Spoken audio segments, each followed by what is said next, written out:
They were the biggest selling rock band of the 80s. They held the center ring of the rock and roll circus through a frenzied decade marked by stadium-sized excess. When you're the next biggest act to Michael Jackson and you've come out of nowhere, you can't expect to be level-headed. It's impossible. We were young enough to be naive enough to use that as an excuse for everything that we did. It was like we'd been let loose in a sweet shop. And under the stage, it would be like Sodom and Gomorrah. There would be 60 naked girls, and I mean with nothing on. But for Def Leppard, every successful high was undercut by staggering lows. We weren't going to die. That wasn't going to happen to us. You know, we learned the pitfalls, supposedly. But the partying took its toll. Alcohol drove one member out of the band. I felt I needed to have a drink to go on stage. And drinking drove another to an early grave. The alcohol in his blood was double what killed John Bonham. Def Leppard's horrific bad luck took another brutal twist with the near-fatal car crash of their drummer. And it was almost like some weird nightmare, standing up in this field and just saying, you know, well, I've lost my arm and I'm a drummer. But Leppard survives, established themselves as members of the rock aristocracy, playing to over 1 million people at Live 8. And after 30 years as a band, are still driven by dreams and ambition. My ambition is to get us up there with the Pink Floyds and the Zeppelins and the Who and the Stones and the Beatles. Whether we ever achieve that, I don't know. Serve the double shot of success and misfortunes, Def Leppard may be rock's most blessed and cursed band. Tonight, the tragedy and triumph of Def Leppard, the story behind the music.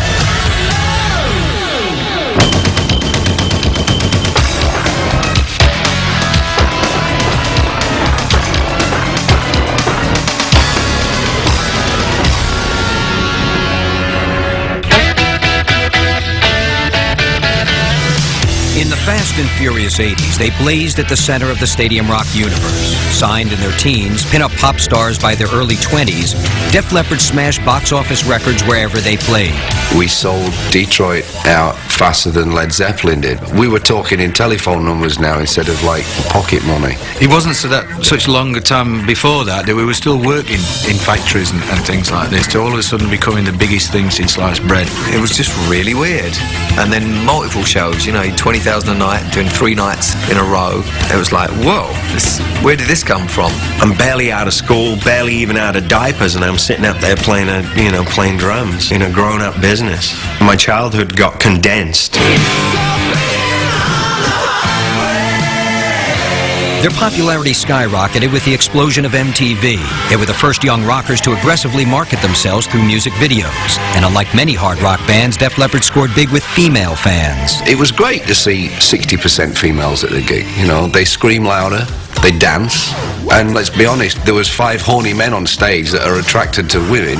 I was being dragged off into some bathroom by some dirty little girl in a miniskirt, you know, and that suited me fine.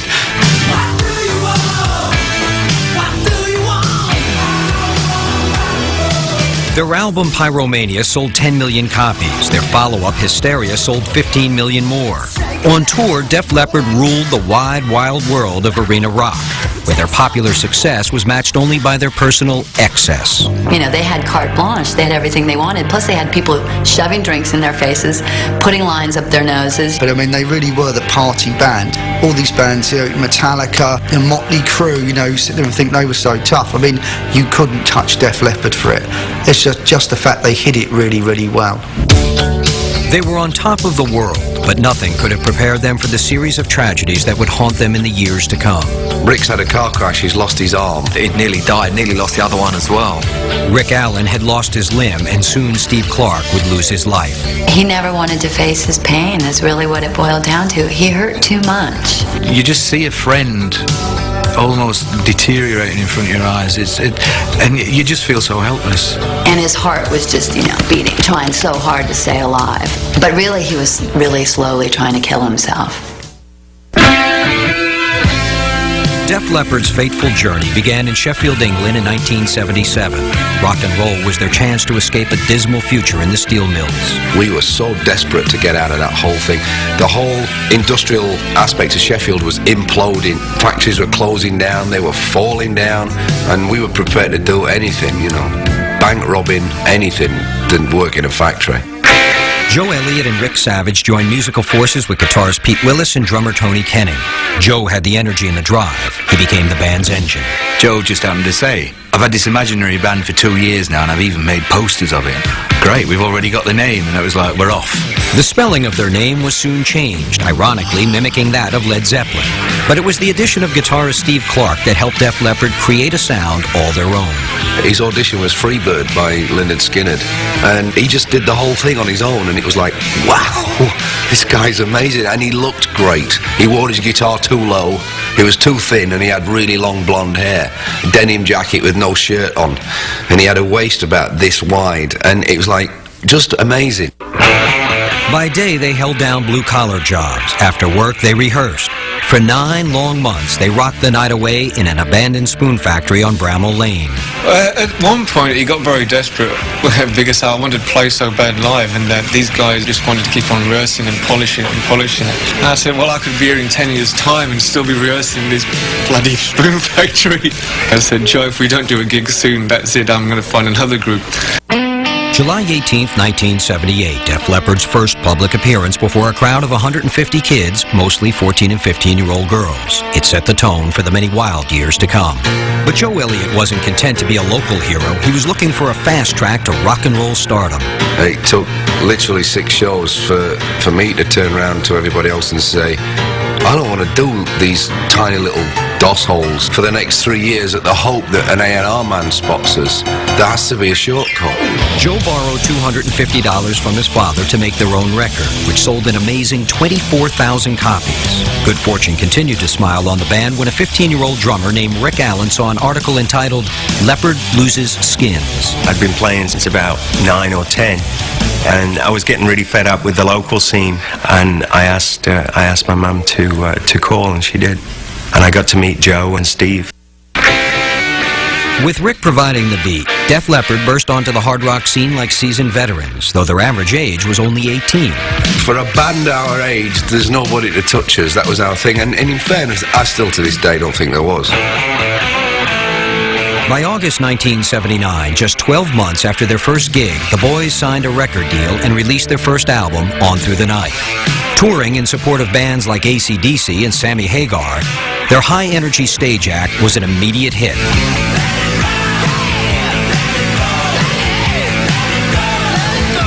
They were absolutely brilliant, very colourful, very energetic. It was all action. In fact, in a way, it kind of prefigured a lot of the kind of rock bands that we got used to in the 80s. You know, in the 70s, they'd tend to stand fairly still, and Leppard clearly weren't like that. They really were like puppies just let loose. In early 1981, Def Leppard began recording their second album, High and Dry, marking the start of their collaboration with producer Mutt Lange, a studio perfectionist who became the unofficial sixth Leppard.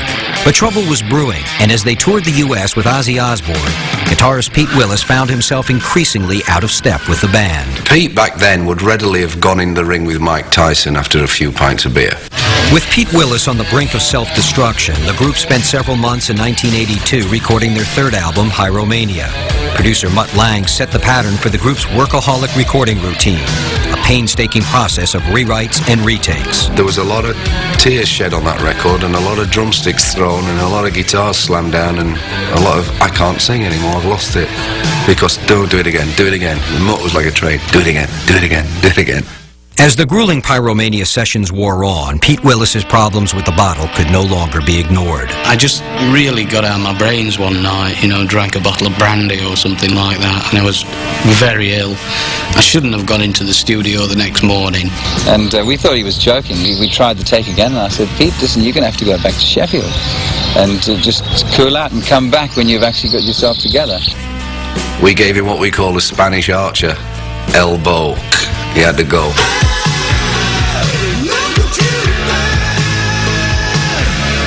The band picked up Londoner Phil Collen from the glam rock band Girl to replace Pete Willis. Phil came in like a breath of fresh air. It did us the power of good. It gave us a new injection of life. Finally, in 1983, after a long year in the studio, Pyromania was released and began a 92-week run on the U.S. charts, where it remained locked at #2 for 6 months behind Michael Jackson's Thriller. And we started that tour off playing the Marquee Club in London, which is about 800 people. We finished the tour 9 months later in Jack Murphy Stadium, which was 55,000 people or so. With their star on the rise, the band soon fell prey to the pitfalls of life on the road. On stage, they were conquerors. Backstage, they were under siege. Coming up next, the high-speed wreck that would threaten a young drummer's life. I guess as I rolled this car, the seatbelt was the thing that actually took my arm off. And Steve Clark slips into an abyss of alcoholic despair. Steve Clark was undoubtedly the unhappiest millionaire rock star I ever met in my life. When Behind the Music continues.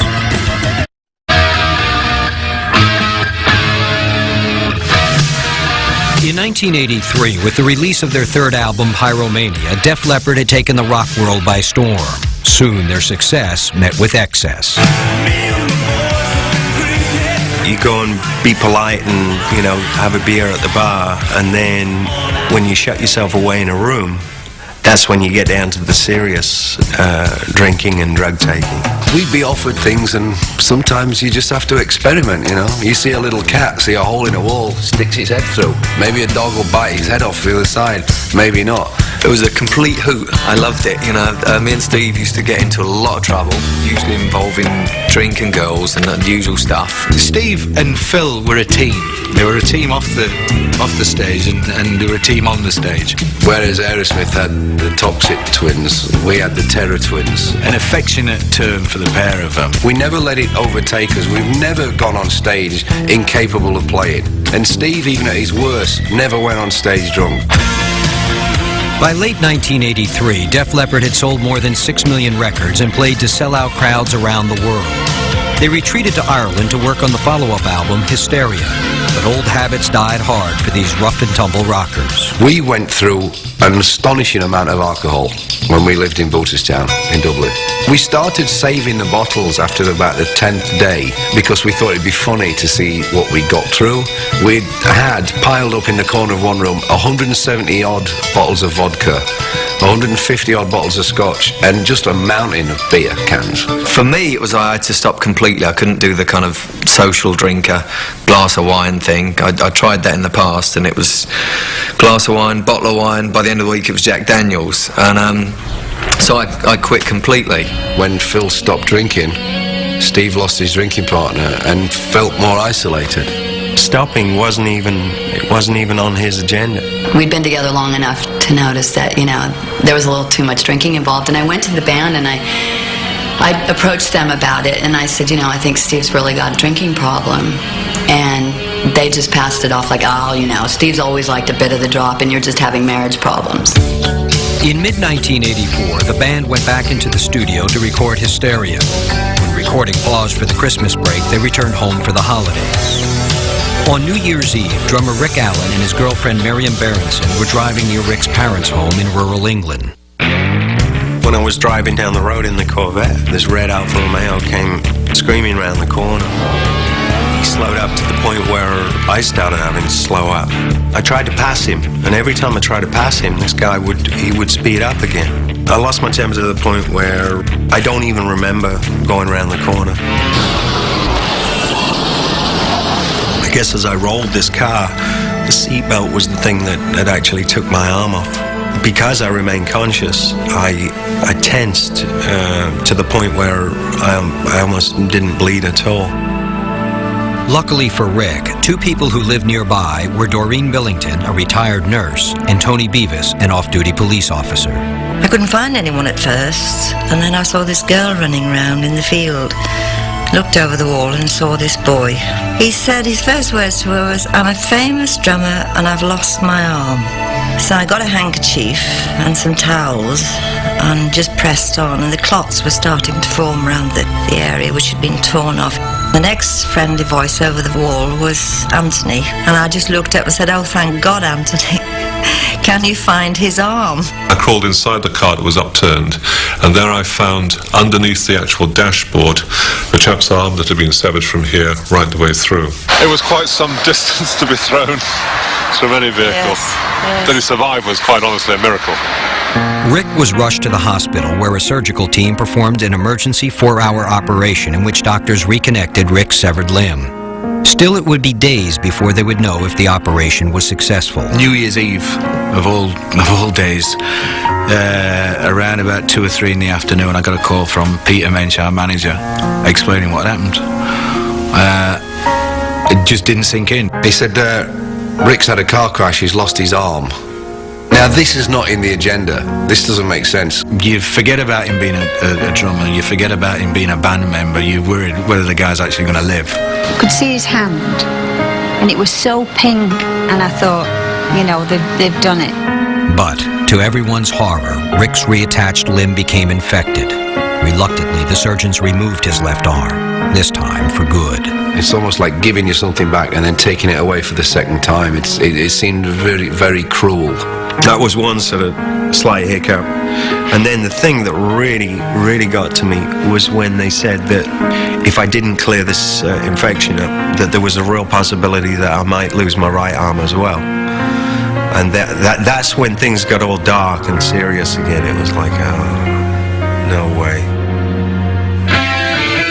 Coming up next, Rick Allen fights back, the return of the one-armed drummer. It was almost like I was running on pure adrenaline. I was just hell-bent on getting back in there and, you know, and making the band happy. And Steve Clark loses the battle with his private demons. Apparently, the alcohol in his blood was double what killed John Bonham. When Behind the Music continues. In 1984, Def Leppard's bad luck had taken a brutal twist with the near-fatal car crash of their drummer Rick Allen. But Rick refused to accept the idea that his terrible injury would end his musical career. He resolved to play the drums again. Me and Steve seen him in hospital, and he was all done up like a mummy, you know, it was like, you know, blood seeping out and just laying in the bed, and he said, I've been practicing, I'm going to play drums. And we're like, I mean, it was almost the first thing he said. We thought, it's medication. Things were exciting again. Things were really, you know, kind of, I've got a goal. I've got a goal in life. I've got, you know, I've got something to work towards. Richard said that life was too easy. He was doing exactly what he wanted. He was travelling the world, and this was the kick up the backside that he needed. And I said, Richard, it had no need to have been such a hard kick. In a show of loyalty, the band hesitated to replace Rick Allen. They decided instead to remain on hiatus until Rick might return. There's no way he's going to get fired. I mean, he's like a brother. He's part of the family. It's up to him to tell us that he can't play it. With Rick in the hospital, Def Leppard returned to the studio to continue work on the Hysteria album. Then, just 6 weeks after his accident, Rick rejoined the group, determined to keep the beat with one arm. It's very emotional when he came back. There were a lot of tears and what have you, but we locked him away in a room with a drum kit. There's just a bass drum and snare drum and a hi-hat and a stool, and he sat there working away for about 15 minutes, and then he almost collapsed. It was almost like I was running on pure adrenaline. I was just hell-bent on getting back in there and making the band happy. While the band continued to labor in the studio, Rick spent 8 hours a day mastering a custom-built electronic drum kit that allowed him to play left-handed beats with his left foot. It was just starting back at the basics again and realizing that the information was in my head. It just needed to be channeled somewhere else. Although I couldn't get it out here, you know, I could get it to other parts of my body. Then, in the midst of Rick's heroic comeback, the band was invited to perform on the Monsters of Rock tour, a series of European dates that featured Ozzy Osbourne and Bon Jovi. It was to be Rick Allen's one-armed return to the concert stage. The big test was actually going out and doing it live. In preparation, the band planned a series of small club dates in Ireland. At Rick Allen's suggestion, drummer Jeff Rich was brought in to back him up. But traveling to the third date, Jeff Rich's flight was delayed, and he missed the start of the show. Rick Allen had to go it alone. He didn't skip a beat. About 45 minutes into the gig, a very sheepish Jeff Rich turns up and sneaks onto his kit and joins in. Didn't even notice, and that's the highest compliment I can pay Rick for that. After the gig, Jeff came up to me and he just said, well, it's been nice knowing you. I think you can do this on your own. On August 16, 1986, at the Monsters of Rock Festival, Rick Allen made his first arena concert appearance since his accident. When Rick was introduced, the crowd exploded. The volume nearly blew you off stage. It was frightening, the reaction that the guy got. You're talking 70,000 people. It was extremely emotional. Tears everywhere up there, and I've never seen anything like that. And I've never felt anything like that before. It was like I'd arrived, you know, it was brilliant. It was one of the greatest comebacks in rock history. From that day, Rick Allen became known as the Thunder God. It did make us a lot stronger and think about things in a different way. It's like, if he can do this after losing a limb, then how dare we moan about, oh, we can't get the bridge right in this song, or oh, I've just missed a flight to Paris, or, you know, how dare we do that? After a 3-year tragedy-plagued recording ordeal that left the band deeply in debt, Hysteria, the band's 4th album, was finally released in August of 1987. But by then, many fans had forgotten about Def Leppard. They had been out of the limelight for far too long. The first single flopped, and early tour dates were played to half-empty houses. Deeply in debt, the band needed to sell at least 5 million albums just to break even. And we stalled at 3. And it was like, oh, okay. Which is still great, but not good enough, unfortunately. And then they released Pour Some Sugar on Me, and then it just went ballistic. He went absolutely ballistic. He shifted 4 million albums in 3 months. It had gone in at #1 in England. We'd finally achieved success in our home country for the first time 10 years after we'd formed. So then we are back on tour. We come back to the States because we was in Europe, and everywhere sold out.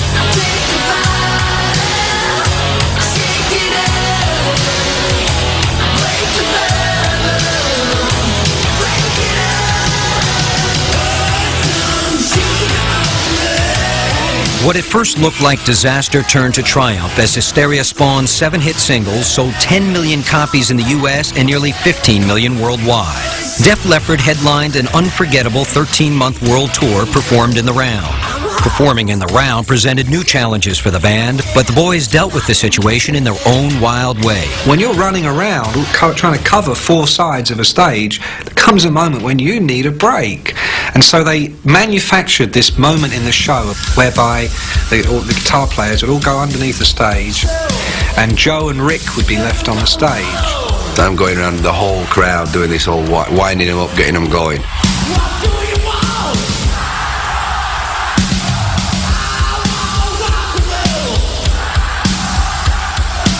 While this is going on, underneath the stage, where Rick Savage and Phil and Steve Clark are, and all the roadies and any other guests that happen to be around, would be in there with a whole load of women. It would be like Sodom and Gomorrah going on for 20 minutes. Their passport into the under the stage area was they had to take their tops off and get their out. That was the bargain. There would be 60 naked girls, and I mean with nothing on, you know, completely. Mothers and daughters performing sexual acts. Satyricon, that's what it was. Fellini's Satyricon almost. These weird little sex scenes going on. Some nights it got a little crazier than others. They would photograph all this. Inevitably, like Rick Allen and Joe Elliott come out of it really squeaky clean because of course they were never below the stage. But the others were. In October 1988, after 15 months on the road, Def Leppard concluded the Hysteria tour in Seattle. It was to be Steve Clark's last show with the band. I think it really hit Steve hard that this is getting harder. Every album we do is getting bigger and bigger. How the hell do we top this one? And I think that started to get to him. Countless nights I sat with Steve Clark while he was chopping out the coke. And as he was doing it, he'd be going, "Don't tell the others. Don't tell the others." He didn't ever want to have the band learn about it, and the band didn't want to learn about it because then they would have had to look at their own addictions. Before the first show of the Hysteria tour, he was so desperately trying to break his fingers so he wouldn't have to go on stage the next night. He was slamming them against the marble sink in his bathroom. He was just scared to death to go on stage. He was okay after the first gig. It's the first one. Then in late 1989, Steve Clark was found lying comatose in a gutter. Steve was found in a coma in Minneapolis. Apparently the alcohol in his blood was double what killed John Bonham. I mean, that's astonishing. Coming up next, Steve Clark is admitted to a psychiatric hospital. I mean, this was One Flew Over the Cuckoo's Nest. There is one of my best friends in with the lamppost scratchers, the ones that talk to trees. When Behind the Music continues.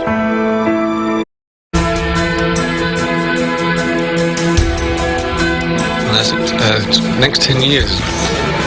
Well, who knows what that has in store after the last 10 car accidents, things. Well, I hope we're still together. It'd be a shame if we weren't. I don't think we'll probably do more than 15-month tours, but we'll still be making records. Desperately ill from years of alcohol abuse, Steve Clark was admitted to a psychiatric hospital in Minneapolis. There is one of my best friends, in with the lamppost scratchers, the ones that talk to trees. I mean, it's... Why? Why is he in here? It was very hard to convince everyone that there was a real problem there. You know, his girlfriend at the time, Lorelei, had been telling me for like 5 years. He had a chemical imbalance, and it was painful. Like I said, he had voices and, you know, the compulsive behavior disorder. He was scared and he was really lonely. Steve Clark was undoubtedly the unhappiest millionaire rock star I ever met in my life. You can't sell 12 million records and not earn any money. But it can create some very weird situations with friends and people you used to know. I think a lot of his frustration came from the fact that he never got a pat on the back from his dad. He loved his father, but he was scared to death of him because his father also had that mean streak where one minute he'd be happy and laughing and the next minute he wouldn't be a very nice guy. His dad used to like getting drunk, and it was like, come on son, let's go and have a drink. Even this was after Clark's been in the clinic 3 months. He never realised that Clark couldn't have 3 drinks, he had to drink 10. I don't think his family helped him. I think the fact is that Clark didn't give a He went to rehab because everybody made him. He was home for maybe 10 days. He had to go back to work in Dublin, you know, the World Pub, and write again for the next album. So off he was, back with the band, drinking again. In Dublin, the sessions for the band's 5th album, Adrenalize, were constantly interrupted by repeated attempts to help Steve. I mean, we basically made Malvin, our tour manager, live with him to keep an eye on him. You know, I'd stand there and tell him, Steve, I love you, please don't do this. Please don't do this, because you're hurting, you know, you can hurt me as much as you like, but you're hurting yourself big time and full time. He went into rehab in Dublin, and for 1 month they needed family member to be there. And once a week I went in and basically just tried to make him feel bad. And he'd just sit there in his boiler suit, picking his nails, not even hearing a word I was saying. And then at the end of it he'd say, thanks for coming. And he'd been there for a month, and then the day he checks out, he goes straight to the pub and gets blind drunk and falls down. Painfully aware that their efforts to help Steve help himself were futile, the band attempted one last desperate tactic. So we gave him a 6-month leave of absence. Why don't you just go back to your house? He'd bought this house in Chelsea in London. Why don't you go back to your house, chill out, write songs, demo them, do whatever you like, you know, get up at 3 o'clock in the afternoon, but get well. He was relieved and happy to be given the chance and the space. And it was a little bit of relief, I have to admit, on our point of view, from our point of view as well. And of course, the 6 months never elapsed. There was a point in there where I called his parents and I said, you need to help him. He came on for Christmas 1990. We could see that he was really looking worse for wear. But I had words with him, if he carried on drinking like this, he'd kill himself. And he said, oh, well, I'm not bothered anyway. And by now he was mixing Valiums, Prozacs, alcohol, Coke, whatever anybody would give him. And his heart was just, you know, beating, trying so hard to stay alive. But really he was really slowly trying to kill himself. And when you combined all that pain with the Prozac and the alcohol and the cocaine and the Valiums and the stress, I think his little heart just gave out. And I think he died of a broken heart. Steve Clark died in his sleep at his home in London on January 8, 1991. He was 30 years old. An autopsy ruled his death due to compression of the brainstem from excessive alcohol mixed with antidepressants and painkillers. I really miss him every time the show starts. I go home to Sheffield at least once a year, usually at Christmas time. I go up to his grave and I sit there for a little while with him. I'm not that spiritually inclined, but I do it for him. I think my initial thing was like, don't want to do this no more, it's not the same. Why are we doing this anyway? It's kind of supposed to be fun, right? It didn't take us long to actually understand. Steve wouldn't wanted us to do that at all. He'd have said, carry on. Living with the ghost of Steve Clark, the band returned to the studio to complete Adrenalize. We wanted to finish the album off as a 4-piece. Just out of human respect to Steve and his family. We'd worked all these guitar parts out, so I had to play his parts like him. I had to sit down and that was really strange. It was like a ghost, you know, it's like, there he is. It's very real. Studios and music are escapism, and real life intrudes enormously when people in the band die. The idea of getting someone else was weird. It's like a replacement. It's like, how do you replace someone? You don't replace a family member, you know, and you can't. We talked about it for ages, and we ended up getting Vivian. We'd known Viv for a while. We knew him as a person. That was so important. It's a lot more to do with being able to work with people than necessarily being, you know, an Olympian athlete at your instrument, you know. You know, he may not look like Steve, he may not play like Steve, but he fits in perfectly.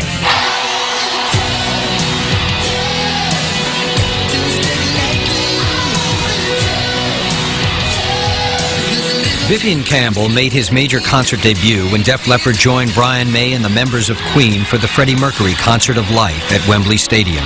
I was just blown out of my seat, you know, I had no idea the impact that they were going to make. I'd never seen the place sort of rise as one man to its feet. It was incredible.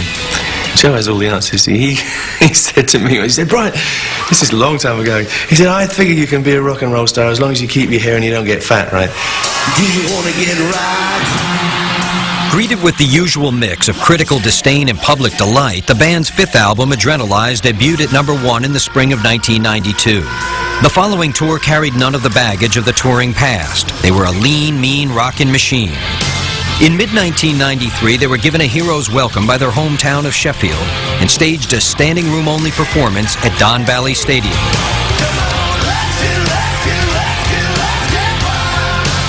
But coming up, changes in musical direction only confused their fans. It was the mid-90s, grunge was king. So we knew we had to do something different. Personally, I thought that we were going a little bit too extreme. They played to 1 million people at Live 8. And Leppard revealed their ambitions for the future. My ambition is to get us up there with the Pink Floyds and the Zeppelins and the Who and the Stones and the Beatles. Whether we ever achieve that, I don't know. When Behind the Music continues.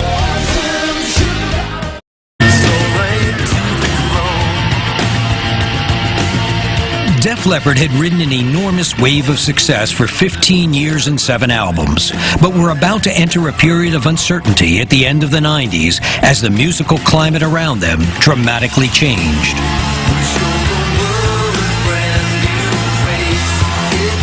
The problem with the late 90s is that it wasn't cool to be Def Leppard. Grunge was king. So we knew we had to do something different. Whole different approach, you know, live backing track and just like live drums. Everything that was coming out of Seattle was really vital sounding. They came up with slang as a kind of response to the Nirvanas, the Pearl Jams of this world. They were consciously saying, we're going to leave what we did behind. We had to strip back down to zero on that record. It wasn't a case of trying to copy Pearl Jam or Nirvana. It was more a case of like not copying ourselves.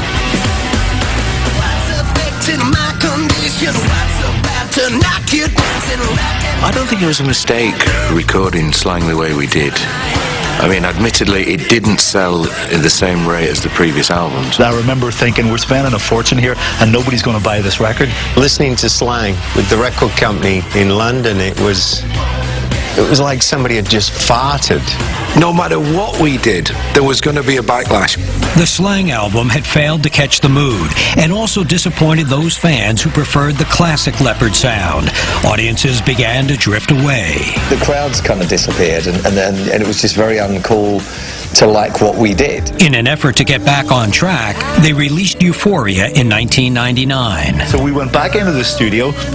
And Sav suggested, you know what, let's make a classic, typical Def Leppard sounding record. In fact, let's go the whole hog and let's make the artwork look, you know, akin to the 80s records, and let's have a title that ends in IA, like Pyromania Hysteria.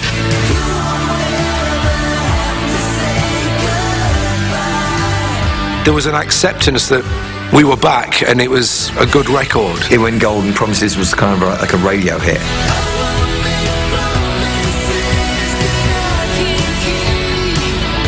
It reached 11 on the Billboard chart, and they celebrate the millennium with a 147-date world tour. It looked as if Def Leppard were on their way up again. On September 5th, 2000, they were inducted by Queen's Brian May into the Hollywood Walk of Fame. And refreshed by a well-earned break, they were now confident enough to go in another new direction with their 2002 album, X. I, as a hard rock fan, was not a fan of the album. But hardcore fans nonetheless send it to 11 on the Billboard chart. By the time we got round to doing the X record, we ended up going more pop. We wanted to have hit songs, the same sort of success that we'd experienced with Pyromania and Hysteria. Who can blame us? I do think that at that time, we wanted to be all things to all people. Def Leppard has always wrestled with somewhat of an identity issue.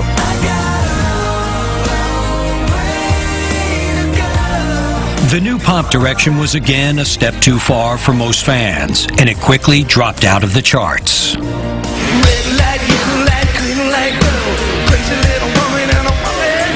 But on July 2nd, 2005, they join a host of contemporaries and support the campaign against world poverty, performing at Philadelphia's leg of the Live 8 Festival. It's a fantastic honour, and you're on the bill with so many famous people, and that in itself is just a buzz. I remember Joe getting word from the side of the stage that there was 1,200,000 people actually in front of the stage. Hopefully creating awareness for a better world and to be part of it.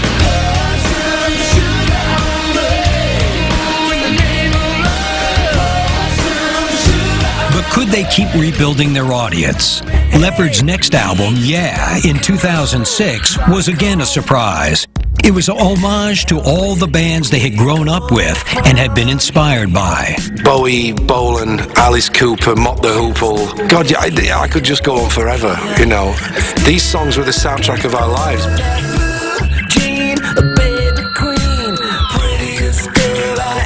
British pop from the 70s. That's what inspired us. That's what made us want to pick a guitar up. No matter what you do,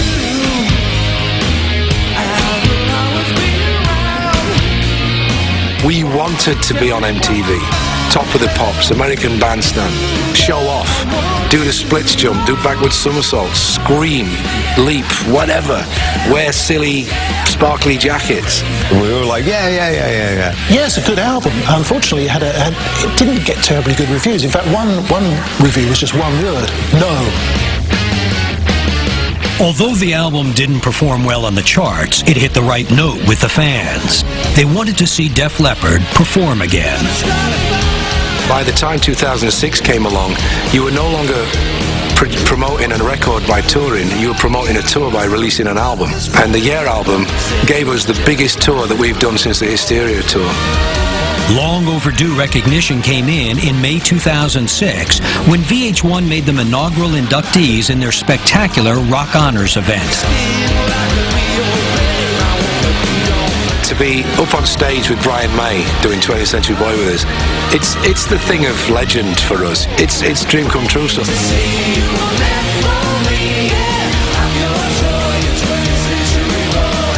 I think on that particular night, rock was definitely ours. While on their last tour, the band had introduced a makeshift recording studio backstage so that no opportunity would be wasted when inspiration struck. They called this studio the Sparkle Lounge.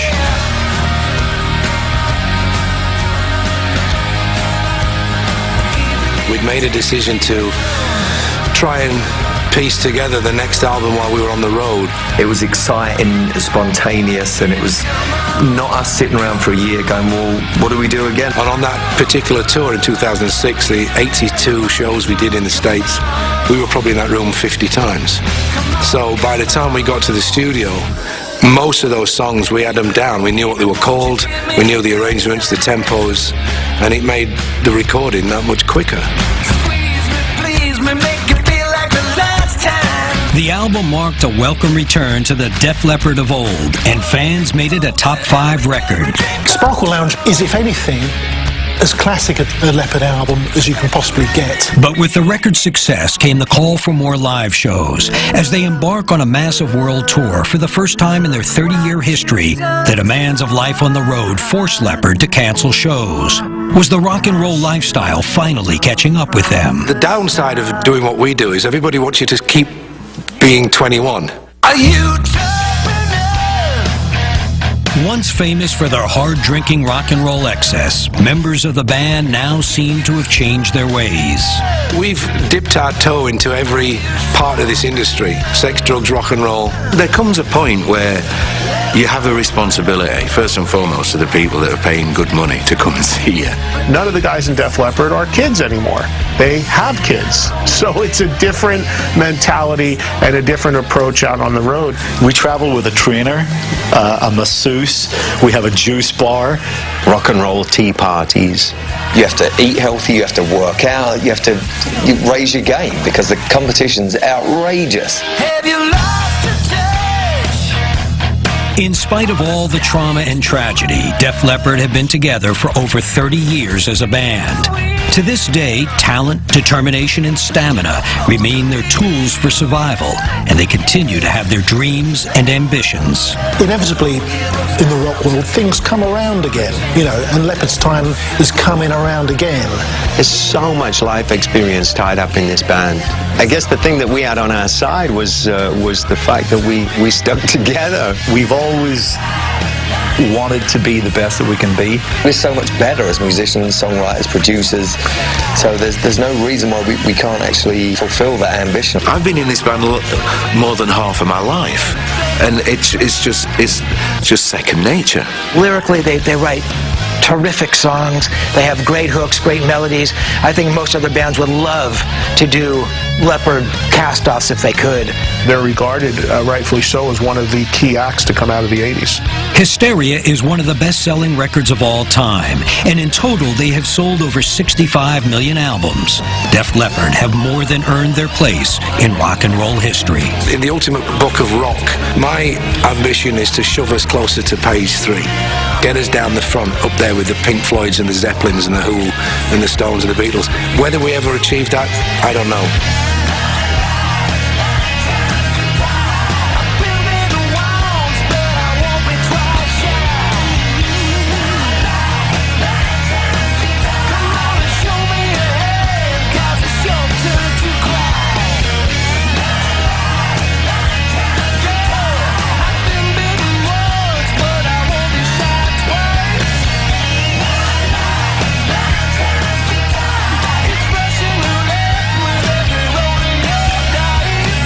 And now